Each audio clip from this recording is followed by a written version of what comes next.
와령생 무역지 걸작 군역지 일명 원제 옥참에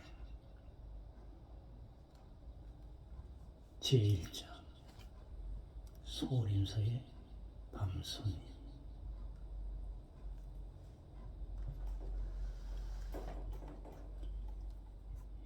웅장한 자태에 수십 원 칠흑 같은 어둠 속에 잠들어 있었다.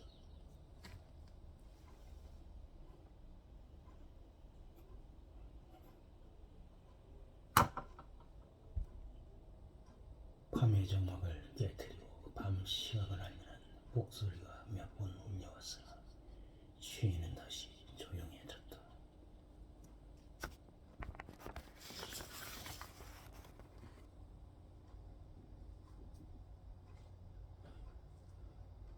이때 소실봉 안에 울창한 숲속으로부터 갑자기 사람의 그림자가 나타났다.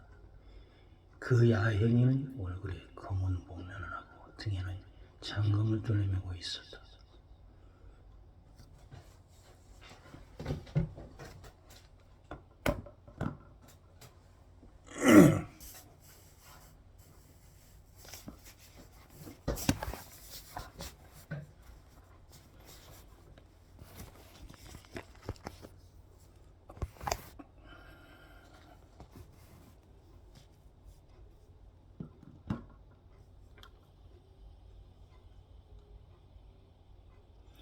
걸음을 잠시 멈추고 주위를 한 차례 살핀 후 소실봉의 북쪽에 위치한 오유봉 쪽으로 쏜살같이 달려갔다. 순식간에 수리 먼 길을 달려 한 웅장한 절 앞에 당도했다. 문 위에 있는 현판에는 큰 황금 글자로 소림사라고 지어있었다. 이곳이 바로 수백 년 이래로 무술기를 장악해온 선원이었다. 그 야행에는 비록 얼굴을 가리고 있었으나 끊임없이 두 손을 비비는 것을 봐 초조하고 보라는 빛을 감추지 못하는 듯했다. 갑자기 등 뒤에 장검을 한번 만져본 다음 몸을 훌쩍 날려 붉은 담장 위로 올랐었다. 사방을 살펴보았으나 순찰하는 당직 야경승도 보이지 않았고 등불 하나조차 구경할 수가 없었다. 그는 담에서 몸을 날려 땅에 내렸으자 정정 삼점수라는 경공 제종 신법으로 560자나 되는 넓은 전원을 뛰어 건넌 후 힘차게 몸을 공중으로 날려 지붕에 가볍게 마셨다.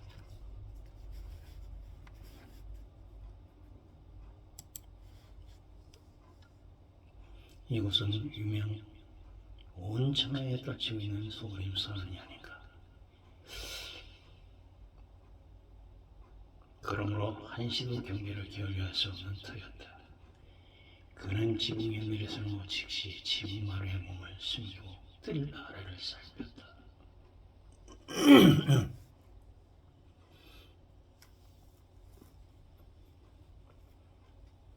그러나 뜻밖에도 경비선은 한 사람도 발견할 수 없어지며 단지 훈훈한 바람에 꽃향기가 실려올 뿐이었다. 오랫동안 살펴보고 나서 그는 드디어 대담한 마음을 갖게 되었다.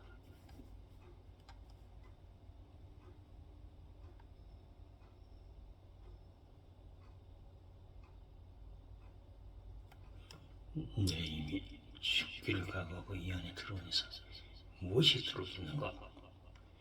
그는 정신을 가다듬고 지붕에서 뛰어내려 흰 돌이 깔린 길을 따라 앞으로 나아갔다.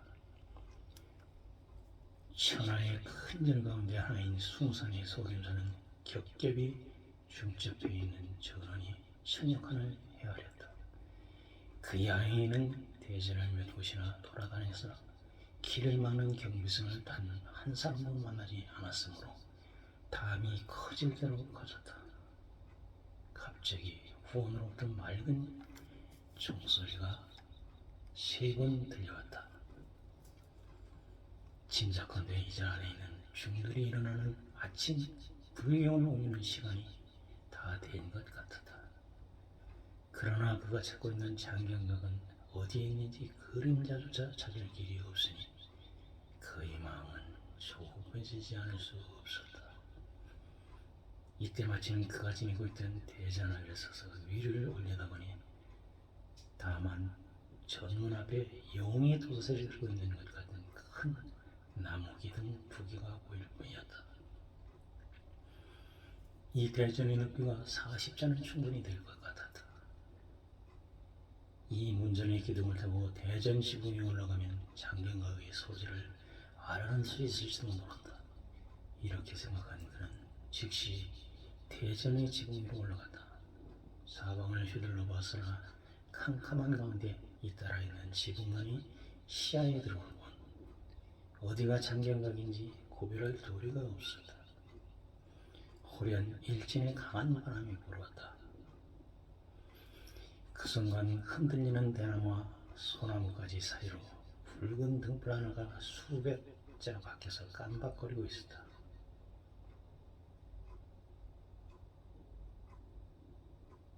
그는 또 생각할 겨를도 없이 지붕에서 뛰어내려 등불이 있는 곳을 향해 달려갔다. 순식간에 10여간에 드는 정원을 건너고 한 그루의 큰 소나무 끝에 등잔 한 개가 높이 달려 바람에 흔들리고 있는 것을 보았다. 그 등불 밑에는 한 채의 도건이 있었고 거기에는 푸른 대나무 속에 둘러싸여 있는 정실이 하나 있었다.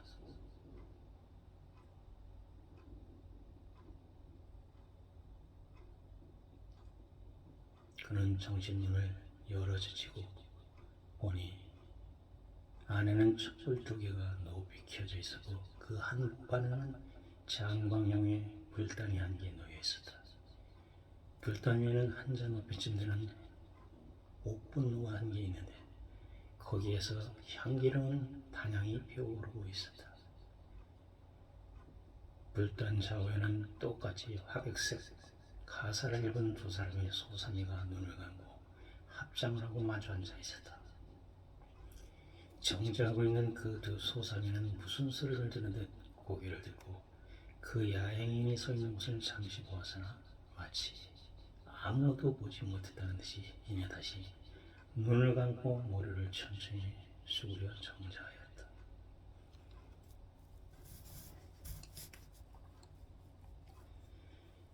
야행인은 그 2 소삼이가 고개를 들고 바라볼 때 그네들이 번쩍이는 안광으로 봐 분명히 상승내공한 사람들로 보여 속으로 놀라지 않을 수 없었다.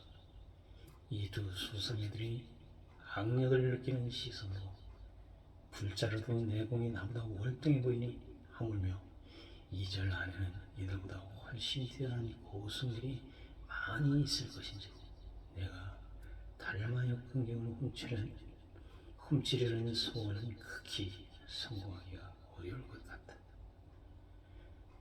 목숨이라도 구제하려면 일찌감치 물러가는 것이 상책일 것이다.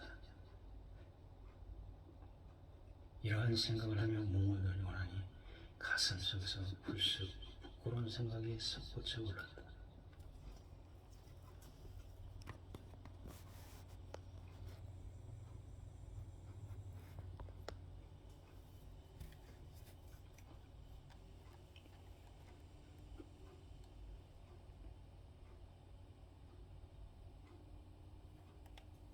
이놈 소경아, 얘가 분명 산에 대해 물친데 몸이 비록 하루가 될지라도 지역에서 발을 돌릴 수 있겠느냐? 하물며 그 달마의 풍경은 이러한 생각을 할 때 뼈아프며 비참한 추억이 머릿속을 번개같이 스치고 지나가고 뜨거운 눈물이 눈시울을 적시었다. 무슨 일이 있어도 난 달마의 근경을 손에 넣어야만 한다.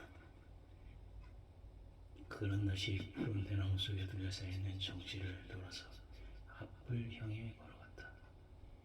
그 정실 안에는 모르게 문화도 이절에서 가장 지혜가 높은 고승이 살고 있으라고 추측되었다. 경실의 후면에는 또 한 개의 상방이 있었고 그 밖에는 긴 낭화가 있었다. 그는 긴 낭화를 따라 앞으로 걸어갔다. 가벼운 바람이 꽃향기를 싣고 불어왔다. 낭화 밖을 보니 몇십 척밖에 안 되는 거리에 푸른 돌로 지은 누각 한 채가 보였다. 그는 문득 누각문 위에 있는 현판을 보자 기쁨을 금하지 못했다.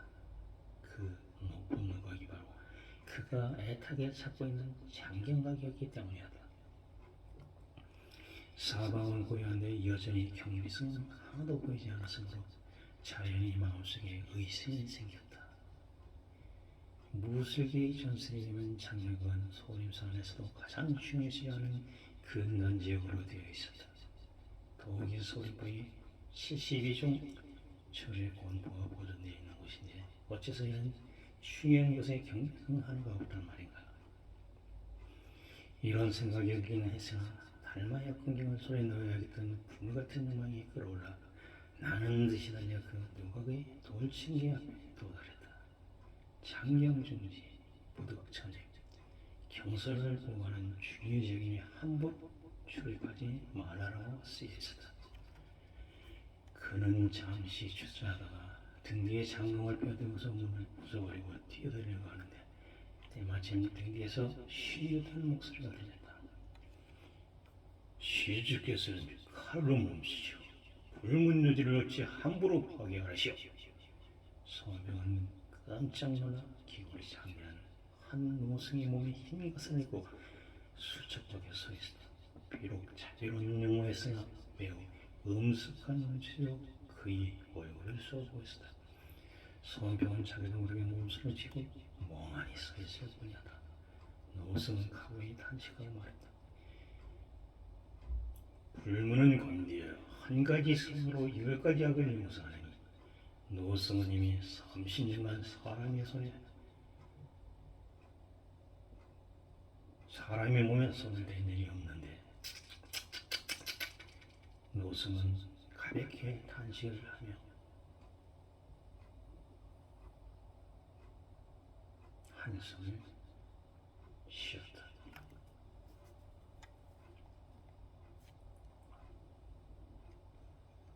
여기 이곳이 이 절엔 근단적으로 제자들도 함부로 들어오지 못하는 곳이오.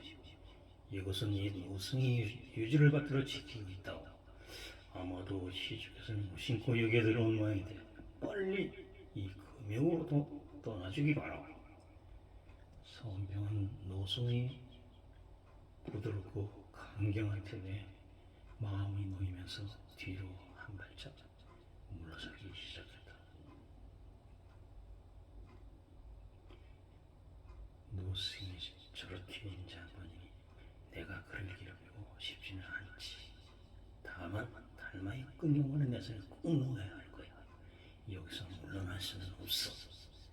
소원병은 잠시 마음을 정하지 못하고 있었다. 그런데 노승은 다시 웃음띠으로 말하기를 본시 속세에서는 승부를 가리지 않고서는 선을 떼지 않는 성례가 있기 때문에 시주께서도 감히 소림사를 뛰어다니서 모르긴 몰라도 무술계의 이름이 있는 분일 터이니 명분 없이 물러설 리야 없겠지. 노승은 가볍게 웃으며 솔잎바늘을 주워 들으며 중얼거렸다. 속세에서는 말하기를 우리 소림사의 무술은 강명한 외문공의 길로만 간다고 하니 노승은 갑자기 왼손을 가슴에 걸고 있던 염주를 높여들더니 오른손에 든 솔잎을 한순간에 딱딱한 염주알을 깨뜨렸다. 노승이 가지고 있는 염주는 나무로 만들어져 무쇠보다도 단단한 것인데 그 노승이 힘없는 솔잎으로 구멍을 뚫는 것을 보면 극히 내가 기공에 의한 것이니 틀림이 없었다. 노승은 얼굴에 미소를 짓고 말했다. 만약 시주께서 방금 노승이 한 것처럼 할 수 있다면 나는 당장 장정국이 함수직에서 물러날 것이오. 만약 시주가 그럴 자신이 없으시다면 속히 이어서 물러나 주기 바라고 말을 마친 후 두 손을 합장하고 눈을 내리감았다. 소원병은 솔잎으로 나무를 뜯는 노승에 송친 투목지역의 기공을 보고 상대방의 무술이 자기보다 월등하게 높다는 것을 알았다.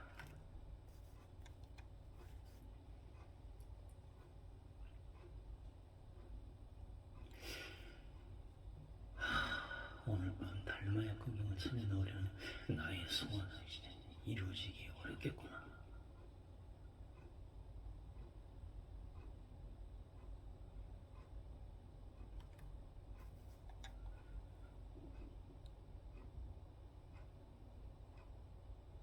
소원병이 방향을 정하여 절을 나서려고 할 때 갑자기 한 그루의 큰 나무 뒤로부터 비어숨 소리가 들렸다. 별난 훔치를 가지고 있는 놈이로구만. 야밤 상경에 우리 소린사를 구경을 해왔으니 말이야. 그러나 오늘 때는 당신 마음대로 왔겠지만 갈 때는 어림이 없을걸. 소원병은 상대방의 목소리만 듣고도 소름이 끼치는 듯한 전율을 느꼈다.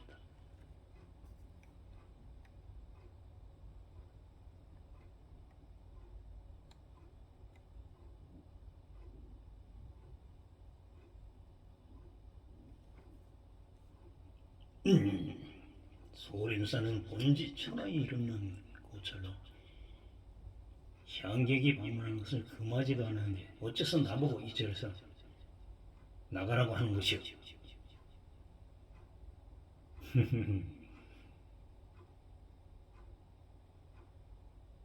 고승은 냉소하면서 말을 맞바랐다.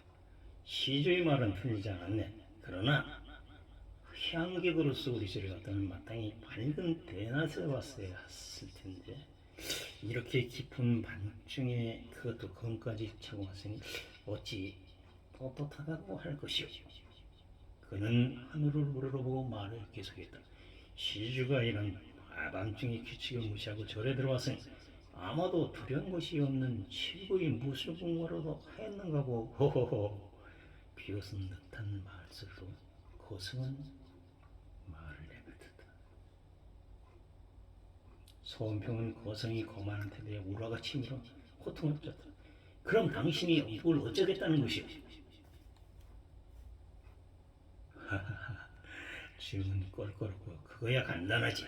자신이 있거든 힘으로 뚫고 나가 보아야. 나가 보아라. 소원병은 눈썹을 치켜두고 말했다. 내 이미 여기에 들어온 이상 생사 같은 것은 이 정도에도 없어. 호호호. 대단한 호기로군. 그렇다면 어디 소림방에 무엇을 실력이 어떤가 한번 시험해 볼까나? 그것은 상대방의 맹렬한 공격 경험이 세고 감히 얕잡아 볼 수 없다고 느꼈더니 급하게 몸을 옆으로 휙 돌려서 오른손을 번개같이 들어 소원병이 가로뜨려 후리는 왼손을 막고 곧이어 그 손으로 휘진 청감식으로 바람을 빼듯이 맹렬히 오른쪽 팔을 휘둘렀다. 소원병은 급속도에 오는 상대방의 성질을 피하기 위해 서걸음 뒤로 물었다. 순식간에 손을 위로 휘두르며 덤볐는데 오른손으로는 남타 처양복으로 두 가지를 변형해서 한 가지 술복으로 반격을 했다.